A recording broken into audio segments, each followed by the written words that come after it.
नमस्कार। मैं उपस्थित हूँ एक बार फिर से आपके साथ एक नए टॉपिक के साथ। जैसा कि हम लोग टाइटल देख के समझ ही गए होंगे, हम लोग आज किस टॉपिक पे बात करने वाले हैं। जी हाँ, हम लोग आज बात करने वाले हैं मूल अधिकार के बारे में।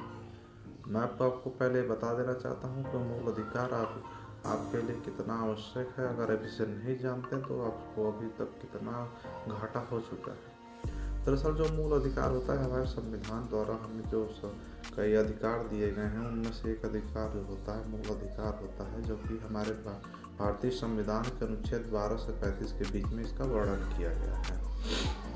तो मैं आपको बता दूं इसके बारे में कि अगर आप नहीं जानते हैं कि मूल अधिकार आपको कौन कौन से मूल अधिकार प्राप्त हैं, तो आपको बहुत घाटा हो सकता है। आप कहीं हो सके तो रास्ते या किसी जगह आ जा रहे हो, या किसी समाज में उठ बैठ रहे हो, या किसी से मिलजुल रहे हो, या किसी न्यायिक प्रक्रिया में शामिल हो, अगर आपको वे मूल अधिकार जो आपके होते हैं अगर प्राप्त आपको जो हैं, अगर आपको नहीं पता है तो कहीं ना कहीं आप हो सके तो अपने जो अधिकार हैं उनसे वंचित रह जाए। आपको लगेगा अगला आपको बहकावे में ले लेगा कि भाई ये जो अधिकार होता है आपको नहीं होता है, ऐसे ऐसे हो सके तो जाने कि आपको ये पता नहीं है, इसका फ़ायदा उठा करके कि जो कि आपके अधिकार क्षेत्र में होता है उसको भी आपसे उसको वंचित कर दे।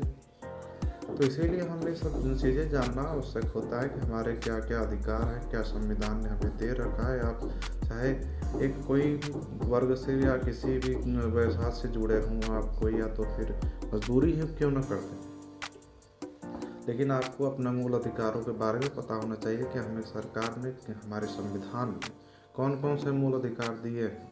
तो पहले मूल अधिकार में बता दूं कि ये किसी भी कंपनी, संस्था या किसी भी सरकार को प्राप्त नहीं होता है। ये उस जो व्यक्ति को प्राप्त होता है जो कि भारतीय नागरिक है या भारत में निवास कर रहा है। जैसे कि अब मैंने भारत में बोला कि भारत में निवास कर रहा है, मतलब यह विदेशी भी हो सकता है। अब विदेशी आया है, अब उसको कोई मूल अधिकार प्राप्त नहीं है, उसके साथ कोई घटना घटित हो जाती है, तो वो जो एक व्यक्ति प्रॉपर है, उस व्यक्ति का और हमारे हमारे देश का है संबंध खराब नहीं होता है। उस देश से आया है उस देश के साथ भी हमारा कहीं ना कहीं संबंध खराब होता है।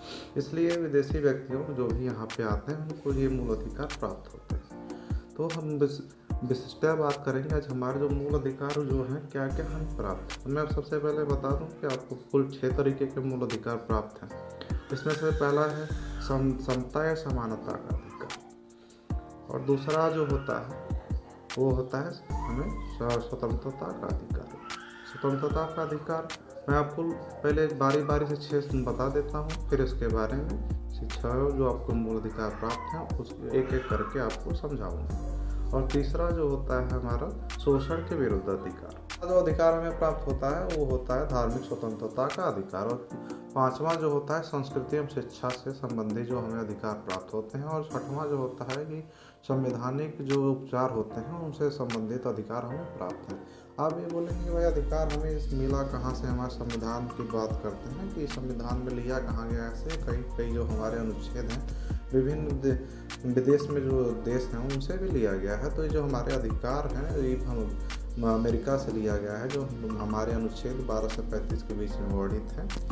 तो चलिए हम लोग और उसकी उपयोगिता बताते हैं कि इसको अगर ना मिले तो आपको क्या घाटा होगा। कि इसकी जो हमें मूल अधिकार प्राप्त है इसकी उपयोगिता क्या। अगर समझ लीजिए कि मूल अधिकार जो प्राप्त हैं आपको अगर आपसे छीन लिए जाए तो आप में और एक कैदी जो जेल में बंद रहते हैं आप में उनमें कोई अंतर नहीं रह जाएगा, क्योंकि ये जो 6 मूल अधिकार होते हैं उन्हें प्राप्त नहीं होते। हाँ, कुछ जैसे कि मूल अधिकार प्राप्त होते हैं प्राण एवं दैहिक अधिकार, इसके अलावा उन्हें कोई प्राप्त नहीं होता। नहीं तो भाई एक कैदी बोलेगा कि भाई मुझे मूल अधिकार प्राप्त है, उसमें तो लिखा है साफ साफ कि स्वतंत्रता का अधिकार है, मुझे कोई कैद नहीं कर सकता, मैं अपने मन से कहीं भी आ जा सकता हूँ। भाई चलेगा विजय माल्या की तरह लंदन घूमने। तो ऐसे ही ये जो मूल अधिकार होते हैं ये कैदियों को प्राप्त नहीं होते। और समझ लीजिए आप मान लीजिए कि आपको मूल अधिकार जो है आपसे छीन लिए जाए तो आप समझ लीजिए एक कैदी में आपने कोई अंतर नहीं रह जाएगा।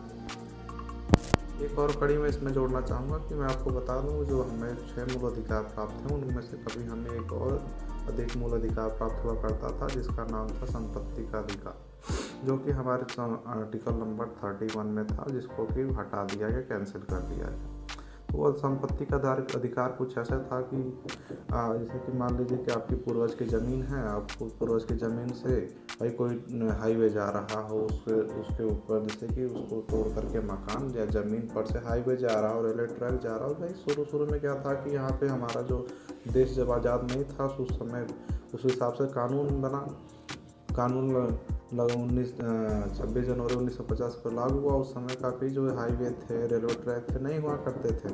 आगे जाके इनकी उपयोगिता बढ़ी तो रेलवे ट्रैक बनने लगे, हाईवे बनने लगे। तो जो क्या था कि संपत्ति का अधिकार था लोग बोलते थे भाई हमारे पूर्वज हैं, इतने 100 साल से पुराना हमारा घर है, चाहे हमारी ज़मीन है, हम नहीं देंगे क्योंकि हमें मूल अधिकार में प्राप्त है। अब इसमें क्या होता था कि कोई भी रोड, कोई भी रेलवे ट्रैक, कोई भी जो चलता था सरकारी काम, उसमें बाधा आ जाती थी।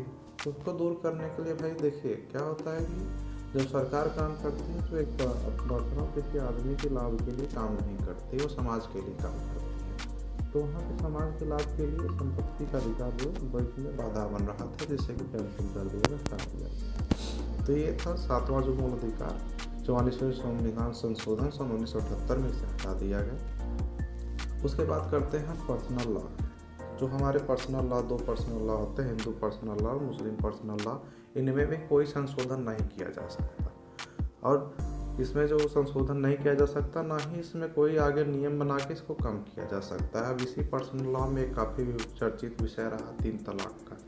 इसमें सायरा बानो चली गई वह सुप्रीम कोर्ट में। उन्होंने कहा कि भाई ये जो महिलाओं का जो मूल अधिकार हमें प्राप्त है, उससे कहीं ना कहीं हमारा जो है मूल अधिकार हमसे छीना जा रहा है। अब उसको लेकर के जो मुस्लिम पक्ष के लोग थे उन्होंने अपना पक्ष रखा कि भाई पर्सनल लॉ में कोई चेंजेस तो नहीं किए जा सकते। तो माननीय सुप्रीम कोर्ट ने वहाँ अपना एक तथ्य रखा। उन्होंने बताया कि जो पर्सनल लॉ है यह आज़ादी के पहले का है, सन 1937 में पर्सनल लॉ बनाया गया था।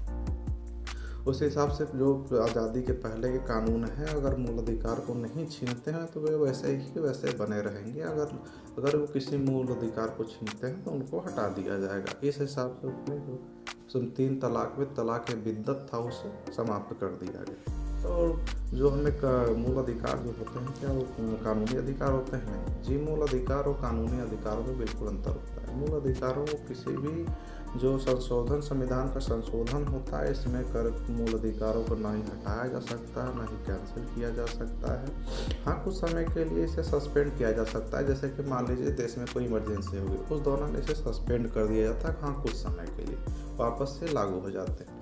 हाँ, तो मैं बता रहा था कि आपको ये मूल अधिकार जो होता है कभी कैंसिल नहीं हो सकता, ना ही संशोधन करके आगे कोई इसमें कमी की जा सकती है कि भाई इतना 100% मूल अधिकार है, आपको चलिए इसको घटा करके 60% कर देते हैं। तो ऐसा कुछ नहीं किया जा सकता। और जो कानूनी अधिकार होते हैं उनमें कोई भी चेंजेस किए जा सकते हैं, क्योंकि कानूनी अधिकार क्या होता है, समय के हिसाब से जो कानून व्यवस्था रहती है बदलती रहती है, अलग अलग कानूनों की मांग रहती है, उस हिसाब से कानूनों में बदलाव हो सकते हैं। इसलिए मूल अधिकार और कानूनी जो अधिकार हैं अलग अलग होते हैं। और जो संपत्ति का अधिकार था मूल अधिकार है, उसे हटा करके मूल अधिकार से इसको कानूनी अधिकार दे दिया गया कि आपकी ज़मीन है, मूल अधिकार से हटा दिया कि भाई आपकी ज़मीन पर कोई भी सरकार कभी जाएगी तो उसके बाद जो उसी को मुआवजा दे करके आप ज़मीन ले लेगी। लेकिन कानूनी अधिकार इस तरीके से दिया गया है, कहीं आपको मान लीजिए मूल अधिकार से हटा दिया गया, ज़मीन की संपत्ति का अधिकार बोलेगा कोई एकदम हटा दिया गया। हम गए भाई 100 बीघा हमारा कहीं ज़मीन है, अब अगला आया बोला कि हमारा है, अब उसमें तो कोई हम तथ्य दे नहीं पाएंगे, बोलेगा कि मूल अधिकार से हटा दिया गया, कानूनी अधिकार है नहीं, इस तरीके से आपकी ज़मीन वेरी हुई।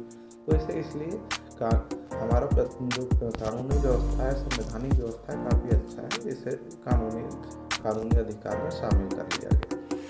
हमारी वीडियो आपको बहुत पसंद आ रही है, इन्फॉर्मेटिव लग रही है तो वीडियो को कर दीजिएगा लाइक। और अपने नए चैनल पे हैं और इसी तरह की इन्फॉर्मेटिव वीडियो जो है अब अगर आप देखना चाहते हैं तो हमारे चैनल को सब्सक्राइब कर लीजिए। सब्सक्राइब करने में कोई पैसा नहीं लगता। हाँ, आपका थोड़ा सा हमें सपोर्ट मिलता है तो हमें भी अच्छा लगता है। हमें काफ़ी अंदर से जो प्रोत्साहन मिलता है कि क्यों ना भाई सब्सक्राइबर बढ़ते जा रहे हैं, हमारे लोग नए जुड़ते जा रहे हैं, और जो हमारे सब्सक्राइबर उनको भी दिल से धन्यवाद। तो चलिए, कैसी लगी वीडियो प्लीज़ लाइक करके बताइए। हम अब काफ़ी वीडियो लंबी हो रही थी तो मैंने सोचा क्यों ना अगला पार्ट इसका बनाया जाए। तो कैसी लगी वीडियो नीचे कमेंट करके बताइएगा। और चलिए हम लोग मिलते हैं अगले पार्ट में। जय हिंद।